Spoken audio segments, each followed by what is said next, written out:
Aku terkejut, tersentak. Oi, apa benda tu? Aku cakap dalam hati.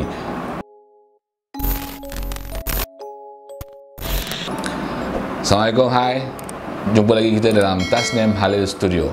So, macam mana dengan cerita jamburi berdarah aku sebelum ni?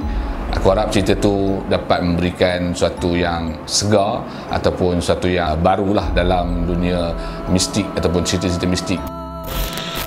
Alright, so hari ni aku akan sambung ataupun aku akan ceritakan satu lagi kisah yang berlaku pada diri aku. Cuma kali ni aku akan lebih muda lagi daripada sebelum ni. Kalau jamburi berdarah masa tu aku tingkatan 4. So yang ni aku akan backward sedikit. Aku akan balik ke belakang sikit. Masa tu aku berumur 13 tahun ataupun berada di tingkatan 1. Okey. Untuk mengatakan korang, masa aku habis darjah 6 setelah keputusan PSR aku keluar dan keputusan yang boleh dikatakan baik, kemudian aku telah menerima satu tawaran daripada sebuah sekolah agama swasta yang menawarkan untuk aku melanjutkan pembelajaran ataupun persekolahan di sekolah tersebut. Okey, jadi disebabkan aku memang betul-betul excited nak masuk sekolah agama sebab abah aku memang nak anak dia masuk sekolah agama, jadi aku pun dengan besar hati dan aku pun memang suka nak masuk ke sekolah agama, belajar di aliran agama, jadi aku terima untuk masuk sekolah tu. Okey, kemudian pada hari pendaftaran aku dengan excitednya, dan disebabkan excited tu aku tak melihat pun apa-apa kekurangan yang ada di sekolah tu. Okey, jadi sekolah ni sekolah swasta yang mendapat bantuan kerajaan, mungkin separuh ataupun suku sahaja bantuan kerajaan, dan sekolah ni baru sahaja dapat bangunan baru ataupun bangunan sekolah baru yang dibina di seberang jalan. Kalau tak sebelum ni sekolah dan juga asrama berada di kawasan yang sama, jadi asrama tu agak sempit. Tapi setelah dah dipindahkan sekolah dan diberi bangunan baru, bangunan sekolah yang lama ditukar menjadi asrama. Okey, jadi aku sebagai pelajar baru tingkatan 1 ditempatkan di bahagian ground floor, bawah sekali asrama, sebab senang dekat dengan bilik warden dan juga dekat dengan kantin dan juga surau di sekolah tersebut lah. Okey, untuk pengetahuan korang, aku hanya bersekolah di situ selama 2 minggu sahaja. Okey, sebab apa aku sekolah kat situ 2 minggu saja? Kerana aku ada masalah homesick. Biasalah untuk budak yang pertama kali bersekolah asrama mesti akan mengalami masalah homesick, sama ada korang tahan atau tak tahan je. Bagi aku, masa tu aku terlalu muda, terlalu kecil untuk berada jauh dengan ibu bapa, duduk di asrama, jadi aku tak tahan. Aku sempat bersekolah 2 minggu saja. Tetapi walau bagaimanapun 2 minggu yang aku sekolah itu penuh ataupun cukup untuk memberikan pengalaman mistik yang takkan aku lupakan sampai bila-bila. Aku pertama kali masuk asrama, jadi norma baru aku ialah setiap pagi aku akan bangun awal. Selalu kalau kat rumah, mak aku yang kejut untuk bangun sembahyang subuh dan sebagainya. Tapi di asrama aku dah terbiasa bangun seawal 5 suku atau 5:30 pagi. Dan waktu ketika aku bangun, memang tak ada pelajar-pelajar lain di dalam dorm aku yang bangun lebih awal dari aku. Memang begitulah rutin dia.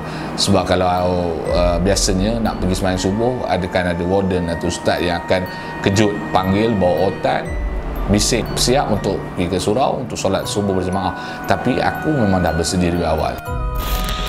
Jadi ada satu pagi tu, aku tak ingat hari yang keberapa aku bersekolah di situ. Aku rasa masih lagi dalam waktu orientasi. Orientasi sekolah tu seminggu. Kemudian seminggu selepas tu baru aku masuk kelas belajar seperti biasa. Pagi tu aku terbangun lebih kurang jam 5:30 pagi. Macam biasa, aku memang automatik pagi tu aku bangun sendiri. Kalau tak ada nak pergi mana-mana, aku akan duduk lah. Aku akan relax, tunggu pelajar-pelajar lain yang bangun, baru aku akan pergi ni. Tapi pagi tu ditakdirkan aku rasa nak buang air kecil. Jadi aku pun turun daripada aku punya katil dan pergi loker aku bahagian bawah, dan aku ambil timba ataupun gayung untuk bawa ke tandas lah. Kemudian tak tahulah kenapa pagi tu aku berani pula nak pergi tandas seorang-seorang. Selalunya aku akan ajak kawan aku, siapa-siapa yang ada, untuk teman pergi tandas. Kemudian tandas tak jauh daripada dom aku, sebelah saja, tak dalam 10 langkah. Dan apa yang menarik dekat tandas asrama aku ni ialah tandasnya ada 3, tetapi yang berfungsi hanyalah 1 sahaja. Satu tandas tu, 2 lagi yang rosak tu, satunya tersumbat. Aku tak tahu kenapa dia tak baiki, dan yang satu lagi di ujung tu pecah. Memang tak boleh nak guna langsung, memang batu-batu lantai yang pecah tu tersumbat masuk ke dalam mangkuk tandas. Tinggallah 1 sahaja tandas sebelah kiri sekali. Kalau aku masuk daripada pintu bilik air tu, yang kiri sekali yang berfungsi. Kemudian sebelum sampai ke tandas tu ada kolah untuk budak-budak student atau pelajar-pelajar mandi. Aku pun terus menuju ke tandas yang masih berfungsi tu lah. Okey, memandangkan pagi tu tak ada orang, jadi aku pun masuk ke tandas dan aku tak tutup pintu tandas. Sebab selalunya kalau aku masuk, aku tutup pintu tandas kan. Tapi sebabkan tak ada orang, agaknya pagi tu aku biar je pintu tandas tu buka. Dan entah macam mana pula pagi tu aku malas nak tengok, aku pun kencing berdiri. Aku pun selak kain pelekat dan aku lepaskanlah hajat. Aku menghadap ke belakang, aku menghadap bahagian dinding tandas, bukan menghadap pintu tandas. Okey, dan dinding belakang tu, di atas dia tu ada satu bahagian atau ruang untuk tingkap. Kita kata tingkap biasa yang kita kalau di rumah ada sekeping kaca kan. Okey, di tingkap tu ada satu ruang, ada satu bingkai untuk sekeping tingkap sahaja. Okey, jadi tapi yang ada hanya bingkai sahaja. Tingkapnya, cerminnya tak ada, cermin kaca tak ada, dan besi yang biasa ada dekat tingkap pun tak ada. Yang ada bingkai saja. Jadi lapang. Aku boleh nampak kawasan luar di langit. Aku nampak langit biru di luar sana, jelas. Dan di bahagian tepi lebih kurang 30% daripada ruang lingkup tingkap tu ada rimbunan pokok. Dan aku tak tahulah pokok apa, mungkin pokok rambutan aku rasa. Okay, di bahagian belakang bangunan asrama. Aku pandang ke arah tingkap tu. Aku tengok cantik, biru, langit jelas. Kemudian tiba-tiba ada sesuatu melintas seperti bola api, lalu betul-betul di hadapan kawasan ruang lingkup tingkap yang ada tu. Dengan nak kata sekelip mata pun tidak, tapi aku nampak dengan jelas. Lalu dengan nampak macam ada bunyi. Lebih kurang macam tu lah. Kalau kita boleh bawa masuk sound effect, bunyi dia zuf, macam tu. Sebiji bola api, aku nampak berapi dan bentuk macam bulat, lalu zuf, betul-betul depan. Aku terkejut, tersentak. Oi, apa benda tu? Aku cakap dalam hati. Berhenti sekejap aku punya proses buang air. Kemudian selang 3 saat macam tu, aku lepas balik. Aku ingat dah tak ada apa. Tiba-tiba bola api tu datang balik. Dia datang, kali ni dia bukan lalu. Dia datang, kemudian dia buat pusingan macam berpusing. Hilang. Hilang terus. Aku punya terkejut. Sekali lagi aku terkejut melihat bola api tadi yang sama berpusing. Macam, nak kata macam gasing pun tak, tapi dia berpusing lah. Buat pusingan, kemudian dia hilang. Betul-betul di depan mata aku, dan aku memang nampak betul-betul bola api berpusing dan hilang begitu saja.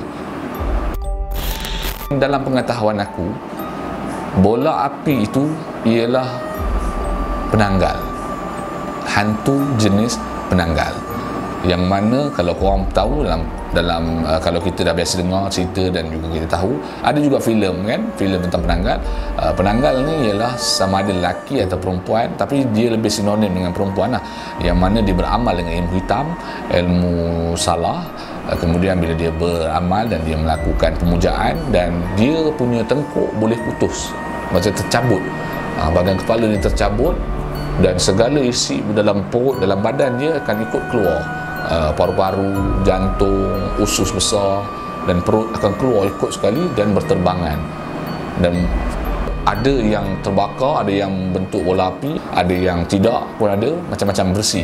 Tapi yang aku nampak tu bersih terbakar lah dan berbentuk bola api. Kemudian dikatakan penanggal akan makan atau mencari makan waktu malam, dan dia akan cari perempuan-perempuan yang sama ada sedang nak bersalin ataupun yang baru selesai bersalin, dan dia akan menjilat atau menghirup darah, nifas perempuan yang bersalin, darah serpa bersalin, darah nifas. Kemudian ada juga yang mengatakan, adalah dengar-dengar kisah-kisah orang dulu kala yang ada yang perempuan yang dihisap, yang dijilat darah tu meninggal dunia, ataupun anak yang baru lahir tu dimakan janin, ataupun kalau kata gugur janin tu dimakan, dan lebih kurang macam itulah berbagai cerita yang dengar. Tapi bagi aku, pengalaman aku hanya dapat melihat dia betul-betul lalu di depan aku, dan perkara itu sangat-sangat bagi aku menyeramkan, dan aku takkan lupa sampai bila-bila. Okey, jadi korang rasa macam mana?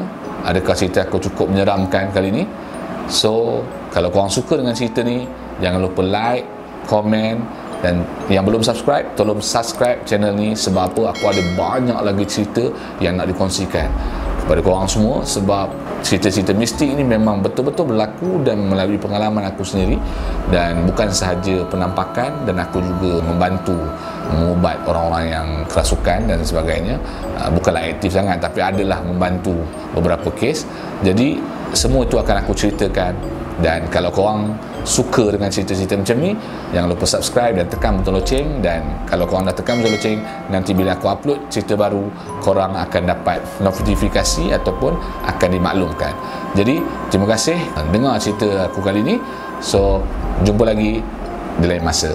Terima kasih. Assalamualaikum. Bye bye.